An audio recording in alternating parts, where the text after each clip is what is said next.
யோசேப்பு வந்து தன்னுடைய சகோதரர்கள் விற்று போடுகிறார்கள். இஸ்மவேலர்கள் வந்து போத்திபார் என்கிற ஒரு மனுஷனுக்கு அவனை வித்துட்டாங்க. அந்த போத்திபாருடைய வீடு அவனுக்கு ரொம்ப புதுமையா இருக்குது. அந்த வீட்டுல அவன் விருந்தாளியா வரல, அந்த வீட்டுல அவன் வேலைக்காரனாய் வருகிறான். இதற்கு முன்பாக அவனுடைய வீட்டுல அவன் விருந்தாளியை போல இருந்தான்.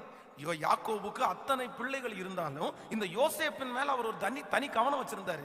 அவனுக்கு பலவர்ண அங்கியை போட்டு அவனுக்கு அழகு பார்த்தவர் தான் அவருடைய அப்பா. ஆனா அப்படி ஸ்பெஷலாய் வைக்கப்பட்டவன் இப்போ அடிமையாக வருகிறான்.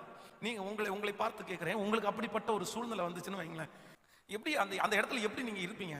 அடிக்கடி நம்முடைய துக்கத்தை வந்து எல்லாரிடத்திலையும் வெளிப்படுத்திட்டே இருப்போம். இந்த யோசேப்பினிடத்துல நான் கற்றுக்கொண்ட ஒரு மிகப்பெரிய பாடம் என்ன அப்படின்னா, தன்னுடைய துக்கத்தை தன்னுடைய எஜமானுடைய வீட்டில் அவன் வெளிப்படுத்தவே இல்லை. ஆனா நம்ம நிறைய பேர் இதுல வந்து மிஸ்டேக் பண்றோம் தான் நான் நம்புறேன்.